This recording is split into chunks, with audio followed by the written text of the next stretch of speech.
नमो नमः विद्यार्थियों, हम पढ़ रहे हैं बीए पार्ट थर्ड में संस्कृत विषय। और संस्कृत विषय में हम पढ़ रहे हैं विद्यार्थियों विदुर नीति। देखिए, द्वितीय प्रश्न पत्र है हमारा बीए पार्ट थर्ड में, और द्वितीय प्रश्न पत्र है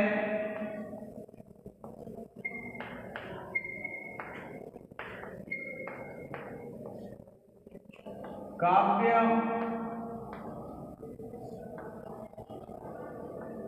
धर्मशास्त्र एवं निबंध।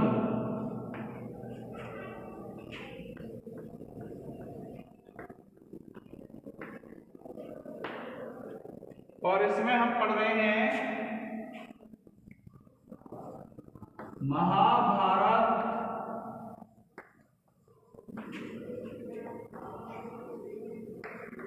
विदुर नीति।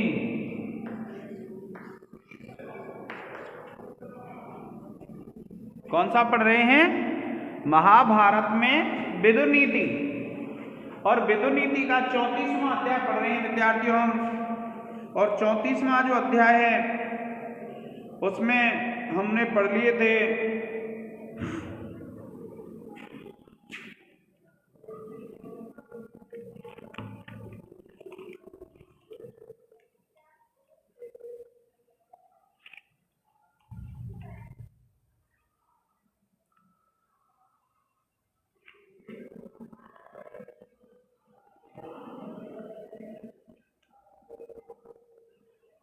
अब देखिए 40वां श्लोक पढ़ेंगे। मानेन रक्षते धान्यम। 40वां श्लोक है मानेन रक्षते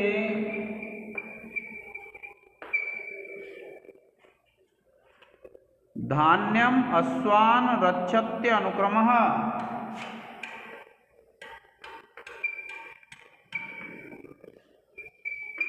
अश्वान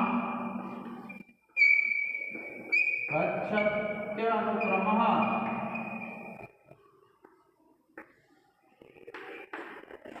और फिर दूसरी पंक्ति है विद्यार्थियों, अभीक्ष्ण दर्शनम गाश्च।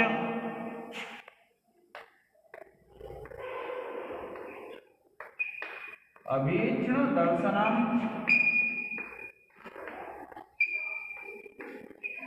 गाश्च स्त्रियो रक्षा कुचैलतः।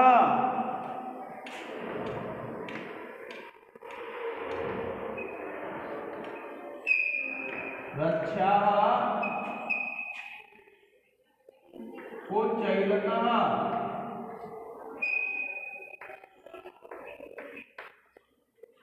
देखिए विद्यार्थियों कि विदुर जब धृतराष्ट्र को समझाते हैं तो धृतराष्ट्र को जब समझाते हैं तो क्या कहते हैं कि मानेन रक्षते धान्यम अश्वान रक्षते अनुक्रमः। कि मान के द्वारा, मान कहते हैं माप तौल को, कि माप तौल के द्वारा धान्यम रक्षते, धान्य की रक्षा होती है, और अश्वान रक्षति अनुक्रमः।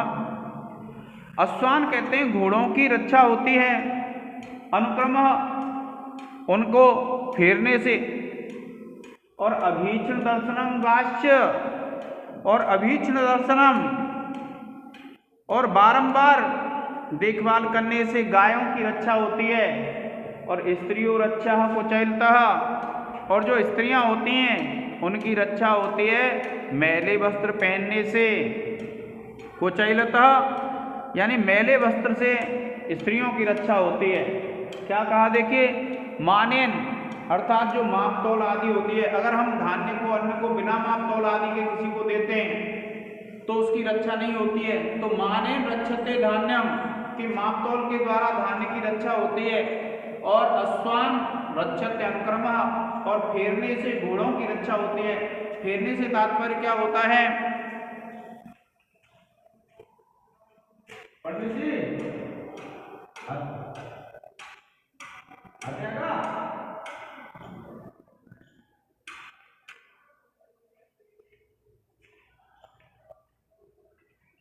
और मापतोल करने से रक्षा होती है धान्य की, और घोड़ों की रक्षा होती है फेरने से, और जो गाय होती हैं उनकी रक्षा बार बार देखभाल से होती है, और जो स्त्रियां होती हैं उनकी रक्षा किससे होती है? मैले वस्त्रों से होती है।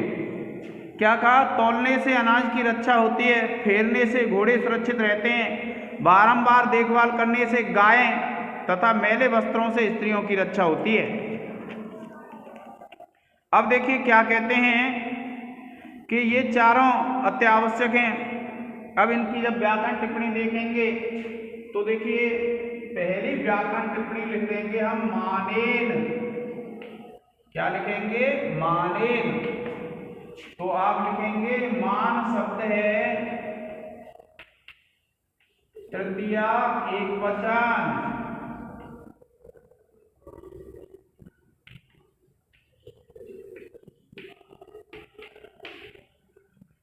दूसरा है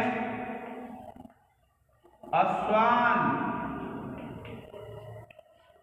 आप लिखेंगे अश्व शब्द है द्वितीया बहुवचन।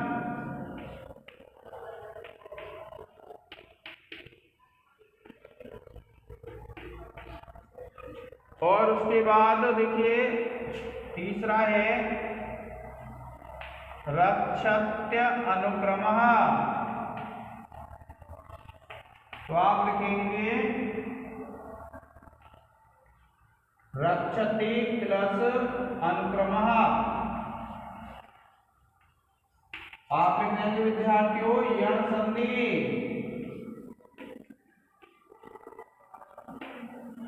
इसके बाद आप चौथी लिखेंगे विद्यार्थियों गाश्च। आप लिखेंगे गाश्च, आप लिखेंगे गाह प्लस च, और आप लिख देंगे विसर्ग संधि।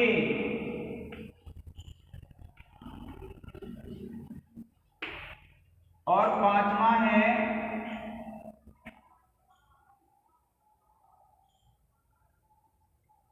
स्त्रियः।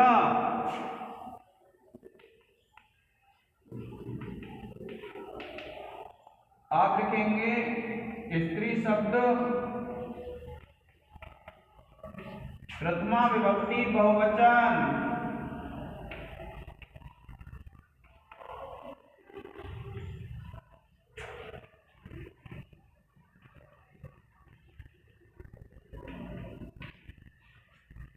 चलिए विद्यार्थियों आप इसका एक स्क्रीनशॉट ले लें।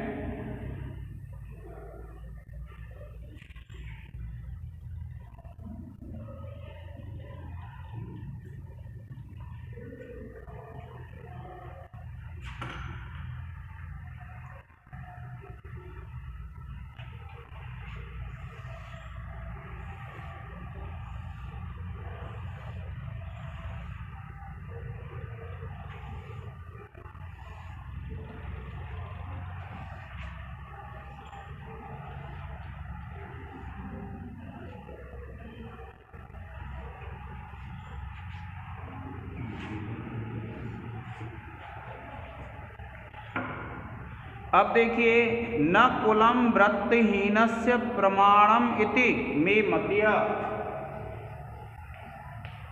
न कुलम वृत्तहीनस्य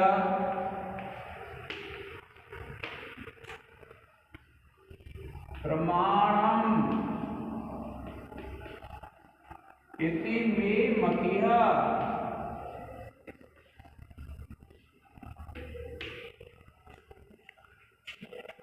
अन्त्येष्वपि हि जातानां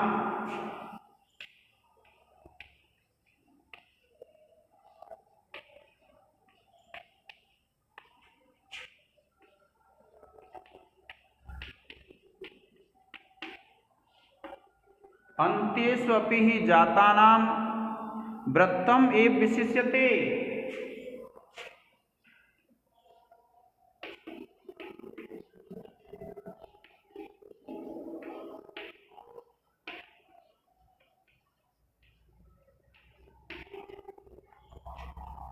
देखिए क्या कहते हैं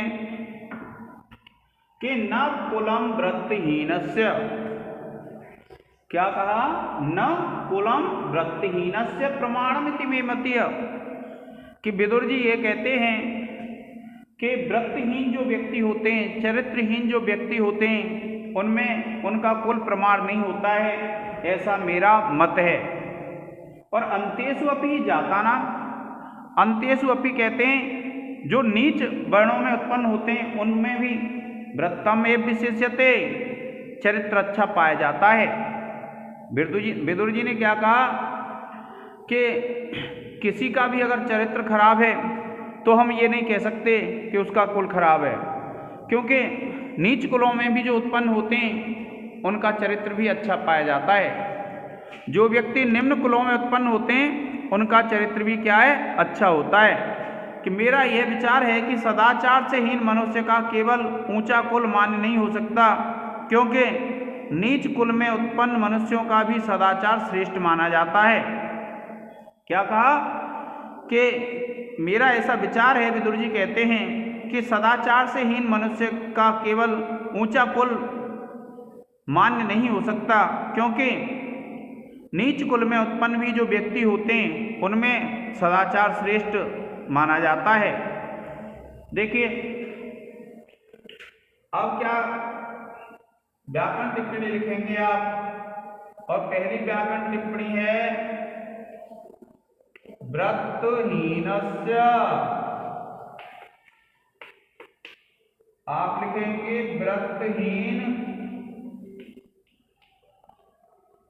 शब्द है षष्ठी विभक्ति एक वचन। फिर देखिए दूसरा हो जाएगा मतीय,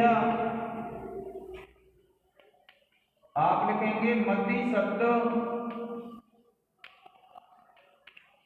प्रथमा विभक्ति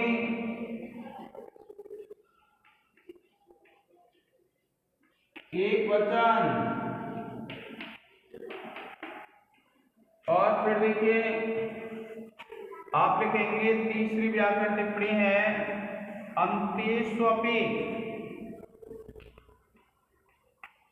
अंतेष्वपि, तो आप लिखेंगे अंतेषु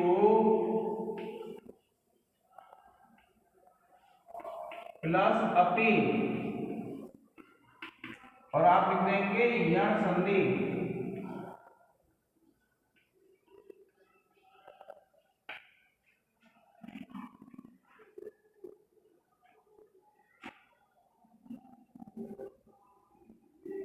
चौथे में आप लिख देंगे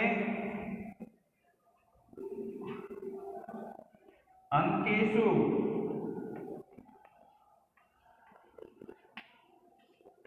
आप लिखेंगे अंत्य शब्द है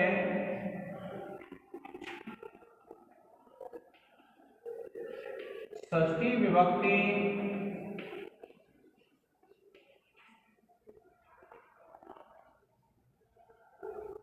बहुवचन, सप्तमी विभक्ति बहुवचन।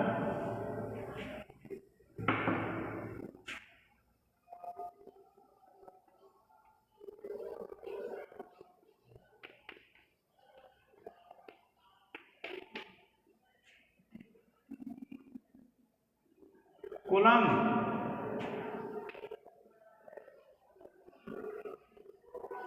कुल शब्द है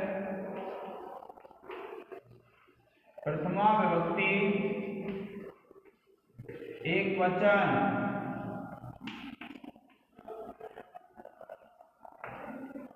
और छठवां है, 5 ही लिख लेते हैं विद्यार्थियों, आप इसका एक स्क्रीनशॉट ले लें।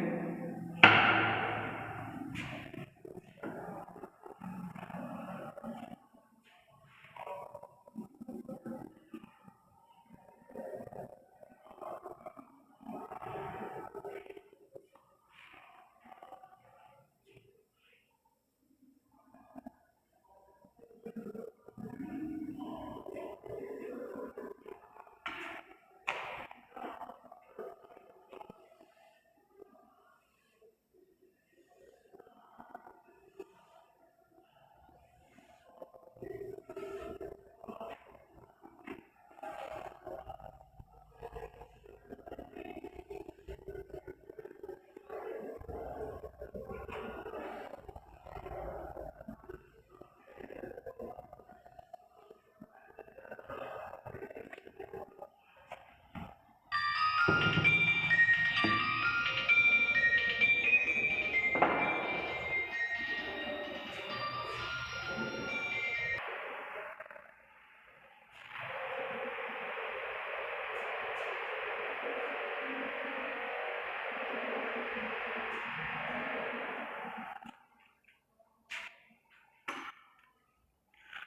ईर्षुः परवृत्तेषु रूपे वीर्ये कुलान्वये। देखिए 42 में क्या कहते हैं, य ईर्षुः परवृत्तेषु रूपे वीर्ये, परवृत्तेषु रूपे वीर्ये के यह ईर्षुः परवृत्तेषु रूपे वीर्ये कुलान्वये।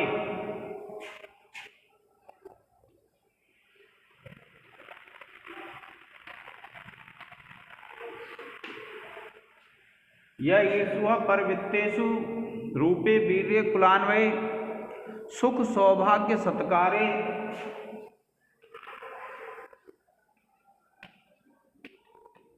सुख सौभाग्य सत्कारे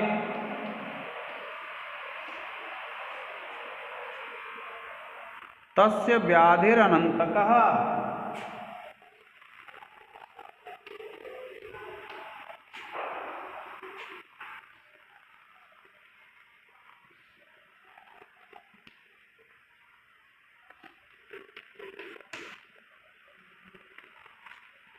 तस्य व्याधिर अनंतकः।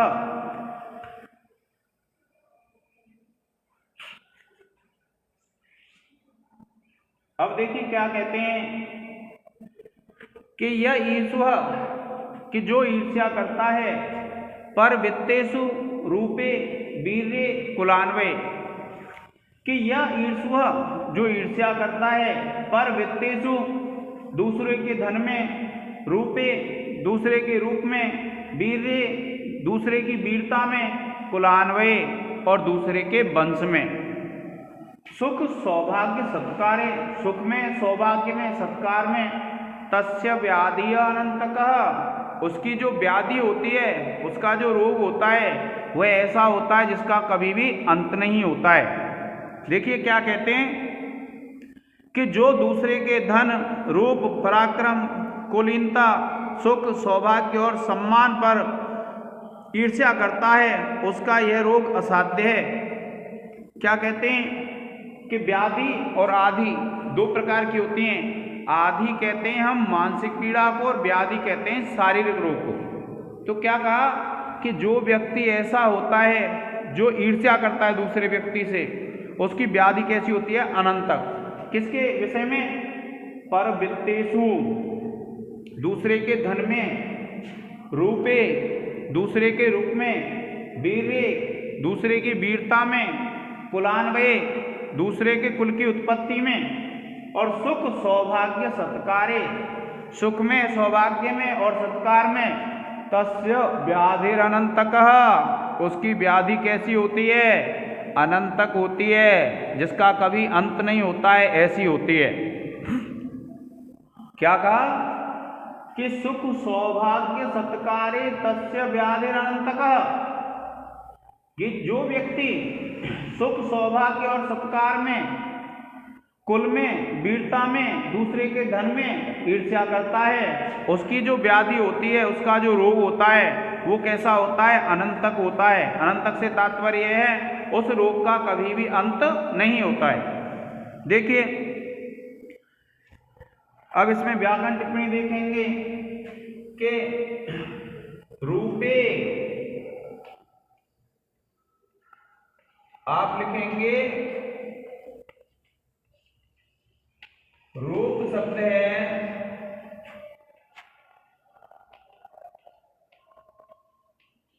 सप्तमी विभक्ति एकवचन।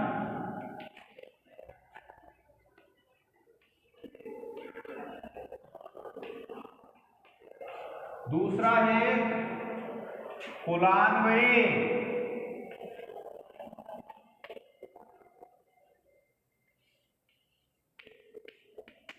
आप लिखेंगे कुल प्लस अन्वय।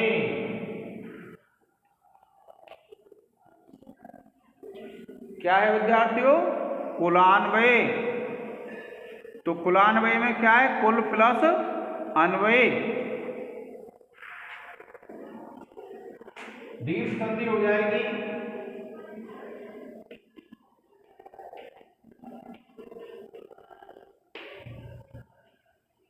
उसके बाद तीसरा है तस्य। आप लिखेंगे तद शब्द है षष्ठी विभक्ति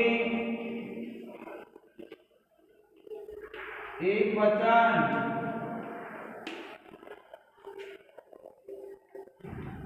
चौथा है व्याधिर अनंतकः।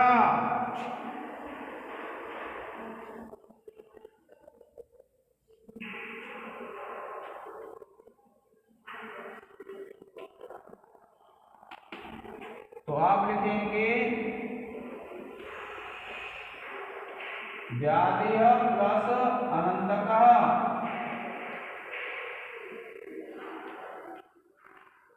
और आप लिख देंगे विसर्ग संधि।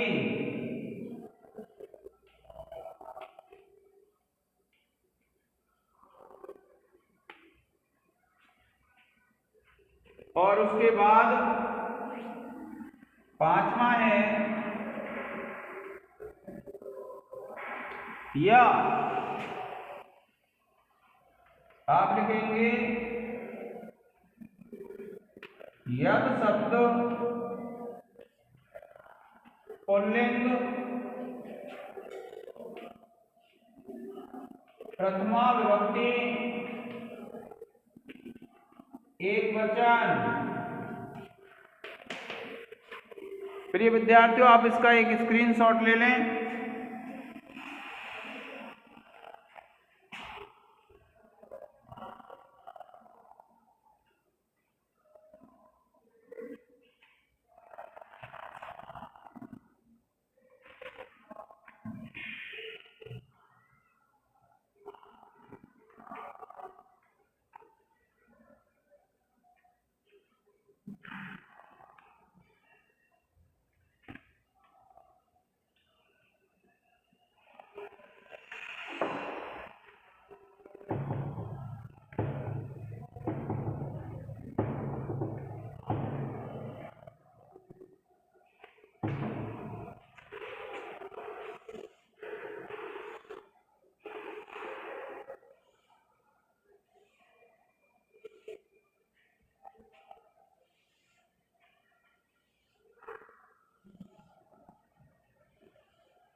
फिर देखिए 43वां श्लोक है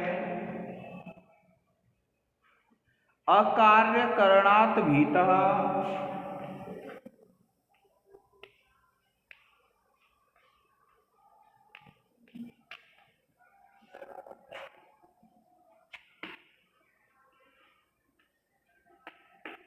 अकार्यकरणात् भीतः कार्याणां च विवर्जनात्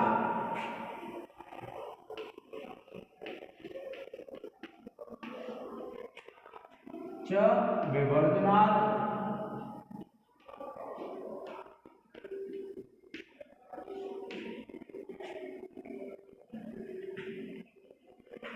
फिर क्या कहते हैं? अकाले मंत्र भेदाच्च।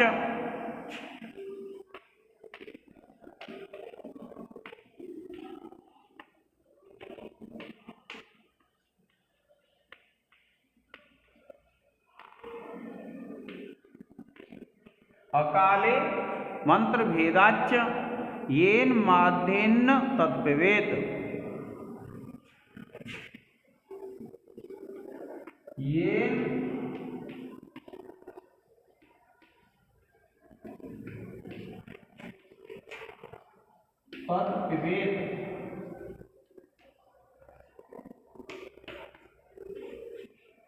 देखिए कि अकार्य करणात् भीतः कार्याणां च विवर्जनात् अकाले मंत्र भेदाच्च येन माध्येन तत्पिबेत। कि अकार्य, अकार्य कहते हैं जो कार्य नहीं होते, अनुचित कार्य होते हैं, करणात् उनको करने से, भीतः डरना चाहिए या डरे, कार्याणाम च विवर्जनात् और जो कार्य हैं उनको न करने से डरे, और अकाले मंत्र भेदाच्च और बिना समय के ही जो मंत्रणा खुल जाए उससे डरना चाहिए, और ये माध्येत जिससे नशा चढ़े, न तत्पिबेत वह द्रव्य नहीं पीना चाहिए। क्या कहा कि न करने,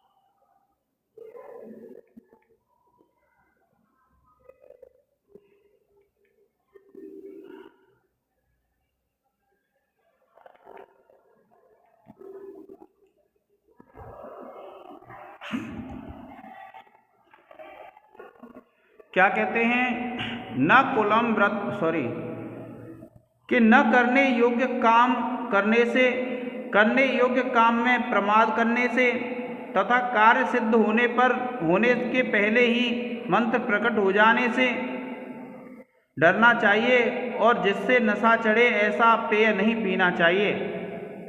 क्या विद्यार्थियों, अकार्य किसको कहते हैं? जो अनुचित कार्य होते हैं, जिनको हमें नहीं करना चाहिए, जो गलत कार्य होते हैं उनको कहते हैं हम अकार्य। तो क्या कहा है, अकार्य करणात् भीतः, जो अनुचित कार्य हैं उनको करने से डरना चाहिए, कार्याणाम च विवर्जनात् और जो कार्य हैं उनमें न करने से डरना चाहिए, अकाले मंत्र भेदाच्च और समय से पहले मंत्रणा के भेद से डरना चाहिए, ये माध्येत न तत्पिबेत और जिससे नशा चढ़े ऐसा कोई भी द्रव्य नहीं पीना चाहिए। अब देखिए इसकी व्याकरण टिप्पणी, देखिए एक है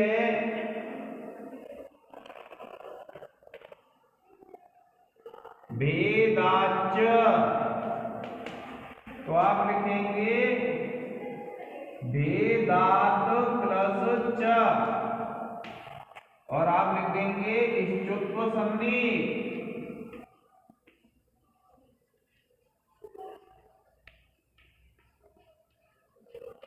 इसके बाद आप लिखेंगे पिबेत,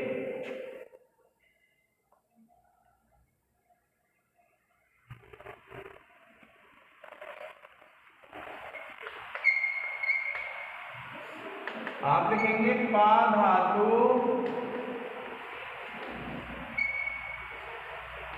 लिंग लकार प्रथम पुरुष एकवचन,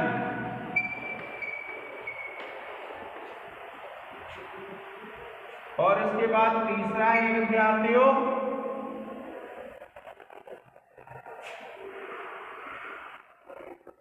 भीतः, आप लिखेंगे भी धातु प्लस त प्रत्यय, फिर है भेदात,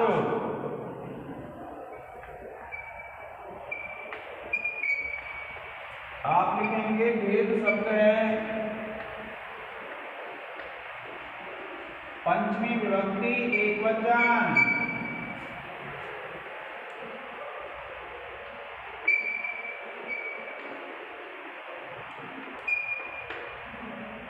और फिर है येन,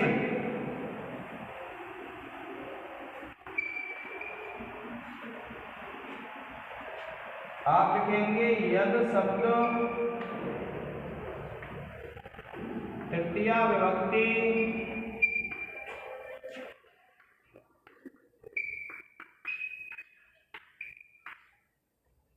एक वचन। प्रिय विद्यार्थियों, आप इसका एक स्क्रीनशॉट ले लें।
देखिए फिर क्या कहते हैं कि विद्या मदो धन मदस तृतीयो अभिजनो मदः। क्या कहते हैं? विद्या मदो धन मदस तृतीयो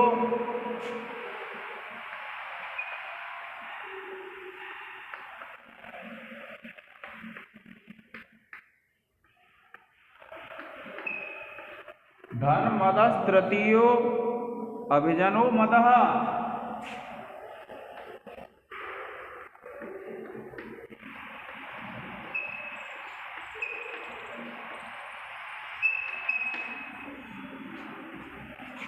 मदा एते अवलिप्तानां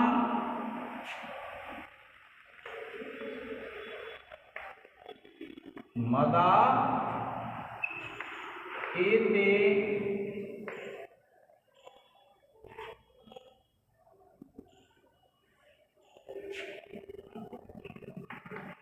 अवलिप्तानां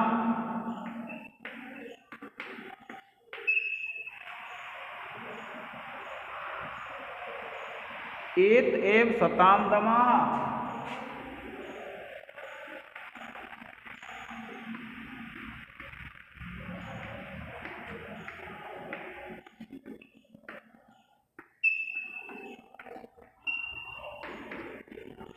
देखिए कि विद्या मदो धन मदस तृतीयो अभिजनो मदः,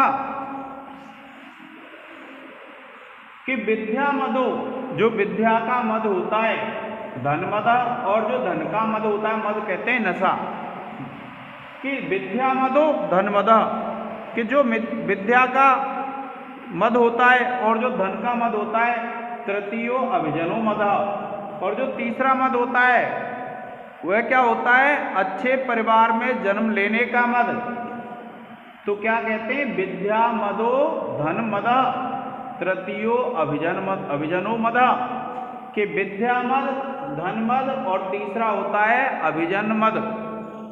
अभिजन मद से तात्पर्य होता है अच्छे कुल में जन्म लेने का मद। मदा एते अवलिप्तानाम, कि जो अवलिप्त होते हैं, जो घमंडी व्यक्ति होते हैं, उनके लिए यह मद होते हैं। मदा एते अवलिप्तानाम, कि जो अवलिप्त व्यक्ति होते हैं उनके लिए ये मद होते हैं।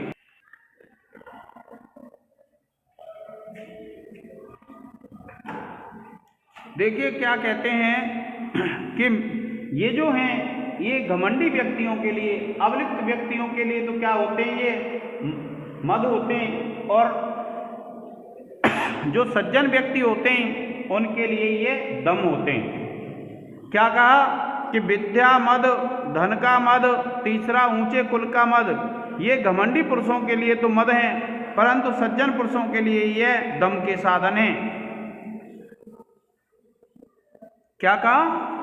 कि ये जो तीन हैं, अब आपसे पूछ ले कि कौन से तीन मद बताए हैं, तो आप इनके ध्यान रखेंगे नाम।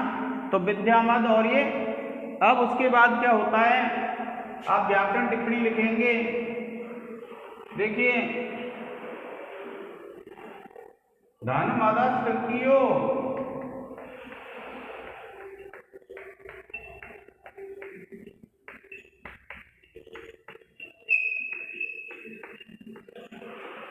आप लिखेंगे धनमदः प्लस तृतीयो, आप लिख देंगे विसर्ग संधि।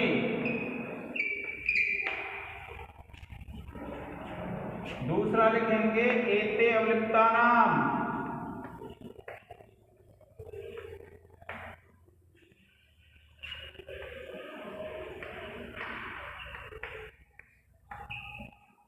तो आप लिखेंगे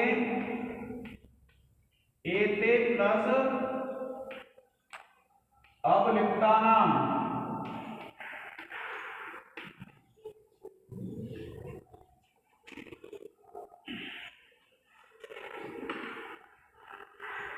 और आपकी संधि हो जाएगी पूर्व रूप संधि। और इसके बाद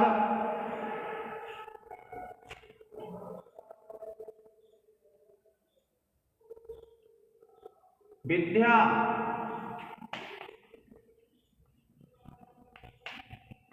आप लिख देंगे विद्या शब्द है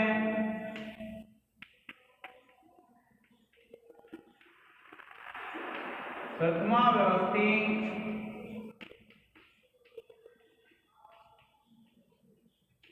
एक वचन, और फिर चौथा है शतम,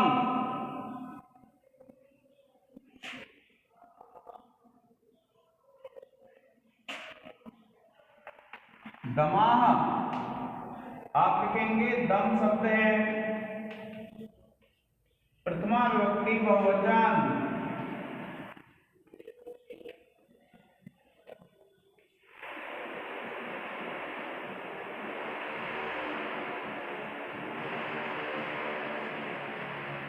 प्रिय विद्यार्थियों, आप इसका एक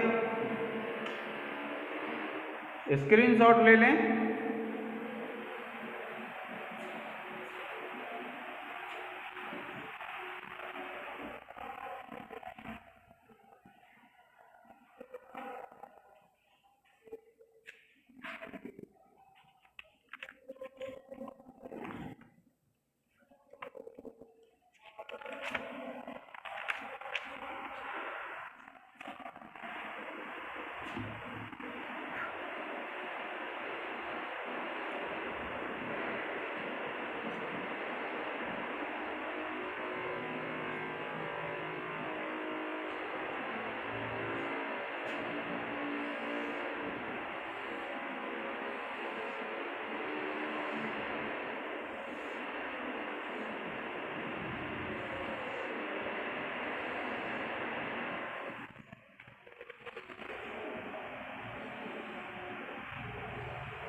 देखिए असंतोर्भ्य स्थिताः,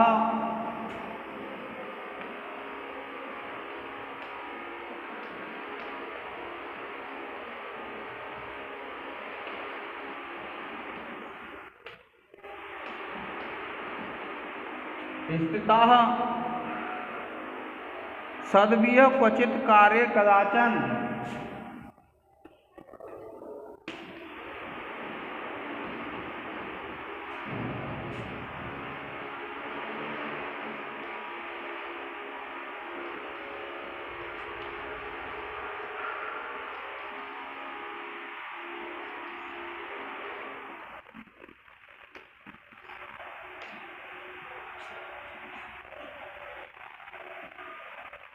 मन्यन्ते संतम आत्मानं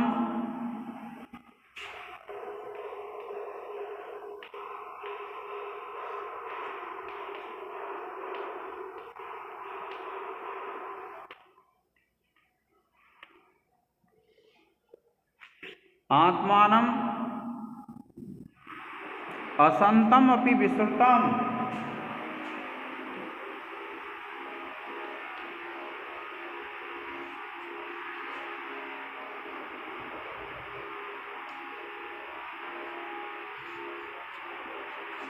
देखिए क्या कहते हैं कि असंतो अर्घ्य स्थितः सद्भिः क्वचित कार्य कदाचन, कि जब जो असंत व्यक्ति होते हैं, असज्जन व्यक्ति होते हैं, उनको किसी कार्य में अगर सज्जन व्यक्ति नियुक्त कर देते हैं तो जो असंत है मन्यन्ते संतम आत्मानम असंतम अपि, कि जो असंत व्यक्ति होते हैं, जो दुष्ट व्यक्ति होते हैं, वे स्वयं को संत मानने लग जाते हैं। विश्रुतम, जो सज्जन दुर्जन के रूप में प्रसिद्ध हैं, ऐसे व्यक्ति भी क्या है, जब अगर सज्जन व्यक्ति उनको किसी कार्य में नियुक्त कर देते हैं तो वे दुष्ट होने पर भी, दुर्जन होने पर भी अपने आप को क्या है, सज्जन समझने लग जाते हैं। क्या कहा है कि देखिए मन्यन्ते संतम आत्मानम असंतम अपि विश्रुतम, क्या कहा गया है कि कभी किसी कार्य में सज्जनों द्वारा प्रार्थित होने पर दुष्ट लोग अपने को प्रसिद्ध दुष्ट जानते हुए भी सज्जन मानने लग जाते हैं।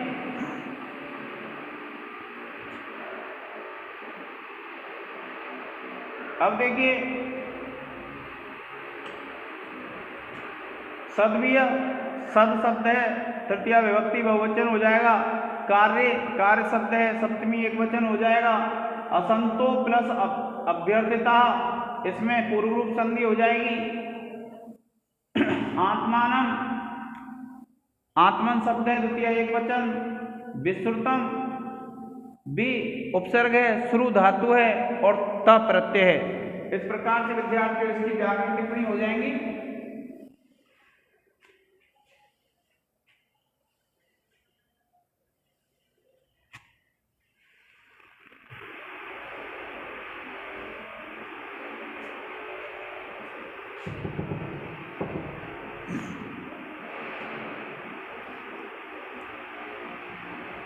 देखिए फिर 40वां है गतिर आत्मवताम संतः। क्या कहते हैं, गतिर आत्मवताम संतः, संत एव सताम गतिः।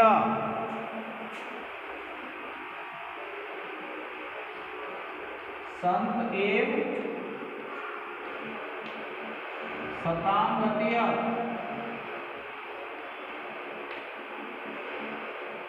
और फिर क्या कहते हैं, असताम च गतिः संतो।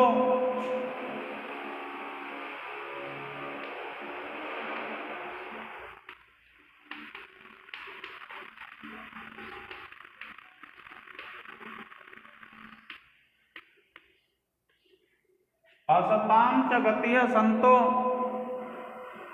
न तो असंतः सताम गतिः, न तो असंतः सताम गतिः।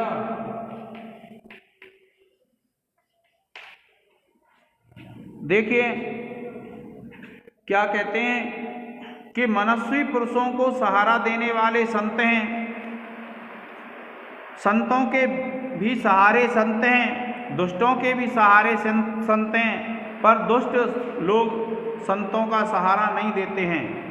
क्या कहा, गतिः आत्मवताम संतः, कि आत्मवताम जो स्वाभिमानी व्यक्ति होते हैं, जो मनस्वी व्यक्ति होते हैं, उनको सहारा देते हैं संत। और संत एवं सताम गतिः, और संत व्यक्ति ही सज्जनों को सहारा देते हैं।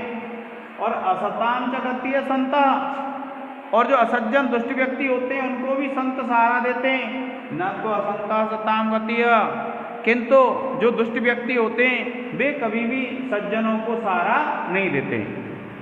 क्या कहा कि गतिः आत्मवताम संतः, कि जो आत्म ज्ञान से जो युक्त व्यक्ति होते हैं, जो स्वाभिमानी व्यक्ति होते हैं, उनके सहारे संत होते हैं। और संत एवं सताम गतिः, और संत ही सज्जनों की गति होते हैं। और असताम च गतिः संतो, और असज्जन व्यक्तियों की भी गति संत होते हैं, न तो असंतः गतिः सताम गतिः। तो जो दुष्ट व्यक्ति होते हैं, असंत व्यक्ति होते हैं, वे कभी भी सज्जनों की गति नहीं हो सकते, सहारा नहीं हो सकते। क्या कहा कि मनस्वी पुरुषों को सहारा देने वाले संत हैं, संतों के भी सहारे संत हैं, दुष्टों के भी सहारे संत हैं, किंतु कभी भी दुष्ट व्यक्ति संत व्यक्तियों को सहारा नहीं दे सकते हैं।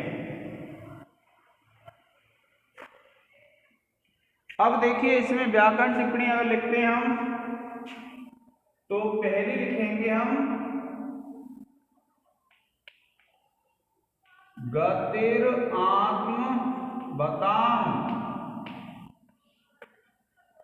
तो आप लिखेंगे गतिर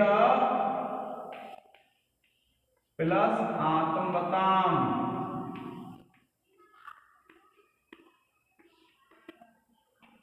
और आप लिख देंगे संधि विसर्ग।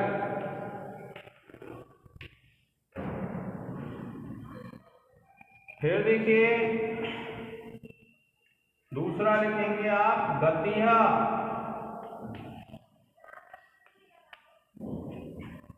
तो आप लिखेंगे गति शब्द है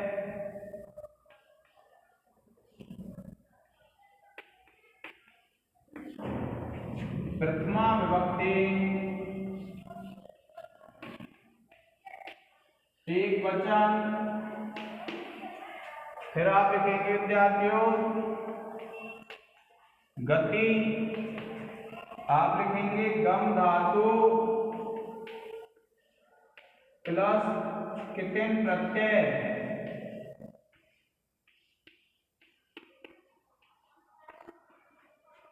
फिर उसके बाद देखिए त्वसंता,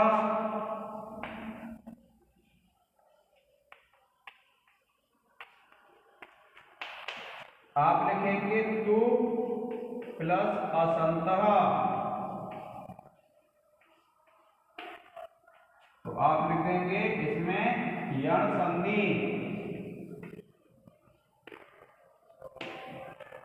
इसके बाद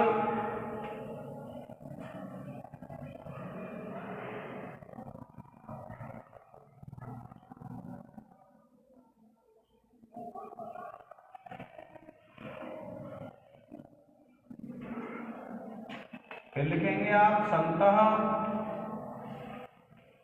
आप लिख देंगे प्रथमा विभक्ति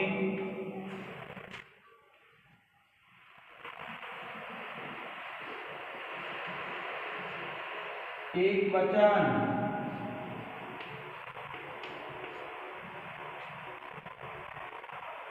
प्रिय विद्यार्थियों आप इसका एक स्क्रीनशॉट ले लें।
अब देखिए विद्यार्थियों जिता सभा वस्त्रवता मिष्टासा गोमता जिता,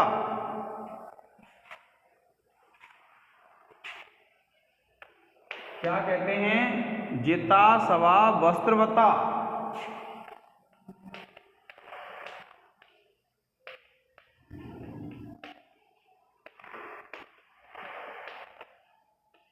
जिता सवा वस्त्रवता मिष्टा सा गोमता जिता।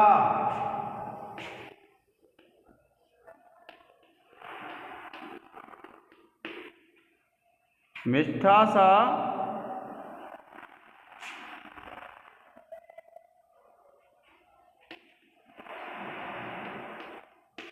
गोमता जिता। फिर कहते हैं अध्वा जितो यानवता।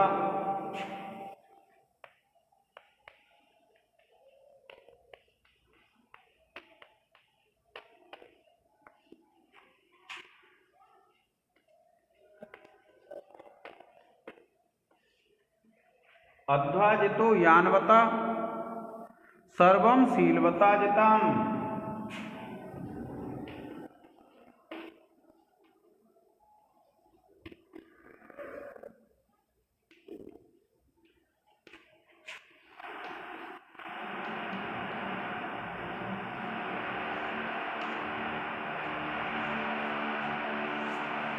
क्या कहते हैं? जिता सवा वस्त्रवता मिष्टा सा गोमता जिता और अध्वा जितो यानवता सर्वम शीलवता जितम। क्या बताया विद्यार्थियों? जिता सवा वस्त्रवता, जो व्यक्ति अच्छे वस्त्र धारण करता है वह सभा को जीत लेता है। क्या कहा? जिता सवा वस्त्रवता, कि जो अच्छे वस्त्र वाला व्यक्ति होता है वह सभा को जीत लेता है। मिष्टा सा गोमता जिता, और जिसको मीठे की आशा होती है वह गोमता, जिसके पास गाय होती है वह उसे जीत लेता है। और अध्वा कहते हैं रास्ते को, अध्वा जितो यानवता, कि जिस व्यक्ति के पास वाहन होता है, यान होता है, वह रास्ते को जीत लेता है। और सर्वम शीलवता जितम, और शीलवता कहते हैं जिसका आचरण अच्छा होता है वह सबको जीत लेता है। क्या कहा? कि अच्छे वस्त्र वाला सभा को जीतता है, अर्थात अपना प्रभाव जमा लेता है। जिसके पास गाय है वह मीठे स्वाद की इच्छा को जीत लेता है। सवारी से चलने वाला मार्ग को जीत लेता है, अर्थात तय कर लेता है, और सवारी से चलने वाला मार्ग को जीत लेता है। और शीलवान, जिसका चरित्र अच्छा है, ऐसा व्यक्ति सब कुछ जीत लेता है, अर्थात प्रत्येक स्थान पर वह अपनी विजय प्राप्त कर लेता है जिसका आचरण अच्छा होता है। अब देखिए,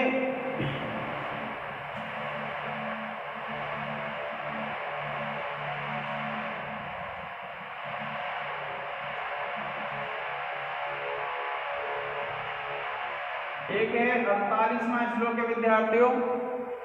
क्या कहते हैं? शीलम प्रधानम पुरुषे,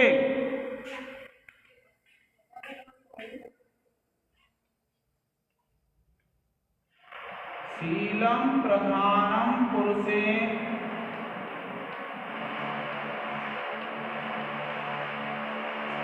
शीलम प्रधानम पुरुषे तद यस्येह प्रणश्यति।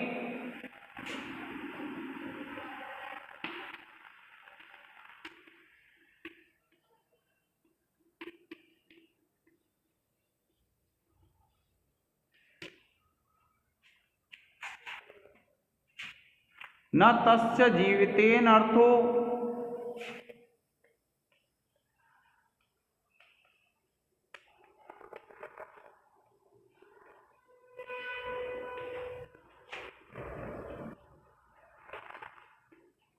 न तस्य जीवितेनार्थो न धनेन न बंधुभिः।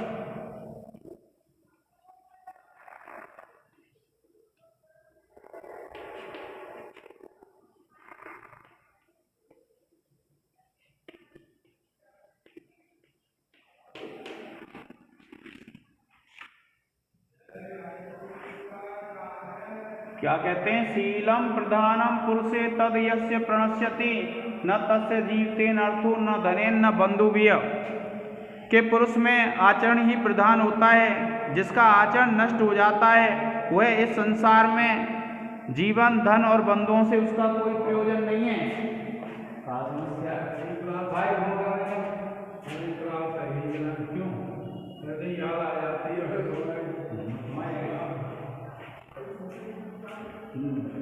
देखिए, शीलम प्रधानम पुरुषे, विदुर जी कहते हैं कि पुरुष में आचरण प्रधान होता है, और तद वह जो आचरण है, यस्य जिस व्यक्ति का यह इस संसार में प्रणश्यति नष्ट हो जाता है, न तस्य जीवितेन अर्थो कि ना तो उसके जीवन जीने से अर्थ है, न धनेन ना ही धन से और ना ही बंधुओं से। क्या बताया है इसमें? जो आचरण है, आचरण के महत्व को बताया गया है कि जिस व्यक्ति का आचरण अच्छा होता है, जिस व्यक्ति का आचरण नष्ट हो जाता है, उस व्यक्ति के जीवन जीने से, उस व्यक्ति के धन से और उसके बंधुओं से कोई भी प्रयोजन नहीं होता है। क्या कहते हैं कि क्या कहते हैं कि पुरुष में आचरण ही प्रधान होता है। जिसका आचरण नष्ट हो जाता है वह इस संसार में उसका जीवन व्यर्थ है, उसका धन और उसके बंधुओं से उसका कोई प्रयोजन नहीं होता है। अब देखिए, जब आप इसमें व्याकरण टिप्पणी लिखेंगे तो पुरुष से सप्तमी विभक्ति एक वचन है, यस्य प्लस इह गुण संधि हो जाएगी। प्र उपसर्ग है, नस धातु है, लट लकार प्रथम पुरुष एक वचन है, जीवितेन प्लस अर्थो दीर्घ संधि हो जाएगी। बंधु भी है, बंधु शब्द है, तृतीया विभक्ति बहुवचन है, तस्य में तद शब्द षष्ठी विभक्ति एक वचन। इस प्रकार से विद्यार्थियों इसमें व्याकरण टिप्पणी हो जाती हैं। अब उसके बाद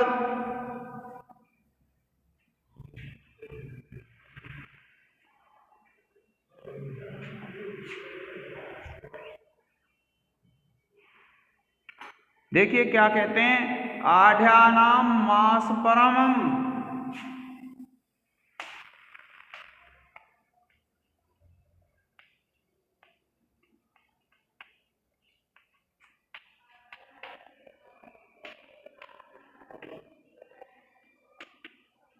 आढ्यानाम मास परमम मध्यानाम गो रसोत्तरम।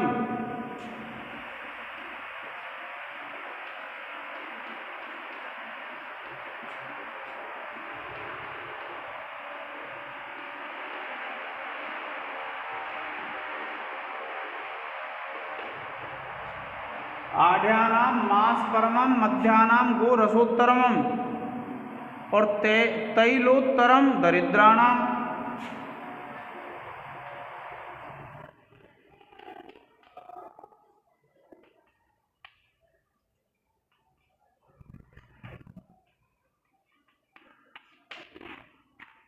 तैलोत्तरम दरिद्राणाम भोजनम भरतर्षभ।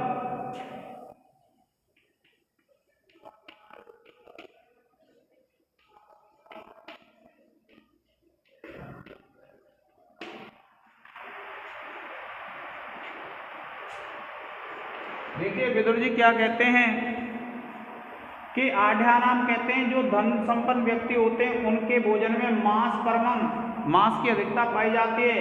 मध्यानाम गो रसोत्तरम, और जो मध्यम प्रकार के व्यक्ति होते हैं, मध्यम लोग होते हैं, उनके भोजन में दूध दही आदि पाए जाते हैं। और तेलोत्तरम दरिद्राणाम, और जो गरीब व्यक्ति होते हैं उनके भोजन में तेल की प्रमुखता पाई जाती है। भरतर्षभ, हे भरत श्रेष्ठ। क्या कहते हैं विदुर जी कि हे भरत श्रेष्ठ, हे धृतराष्ट्र, धनोत्तमम पुरुषों के भोजन में मांस की, मध्यम श्रेणी वालों के भोजन में गोरस की तथा दरिद्रों के भोजन में तेल की प्रधानता पाई जाती है। इस प्रकार से विद्यार्थियों जो विदुर जी हैं वे धृतराष्ट्र को उपदेश देते हैं और आगे भी हम पढ़ेंगे। इसको मैं शीघ्र इसलिए पढ़ा रहा हूँ क्योंकि इसमें बहुत ज़्यादा कोई व्याख्या नहीं होती है, लेकिन क्या है छोटे प्रश्न भी आ जाते हैं, इसलिए पूरे श्लोक पढ़ना जरूरी है। आज के इस लेक्चर में इतना ही। धन्यवाद। जय हिंद, जय भारत।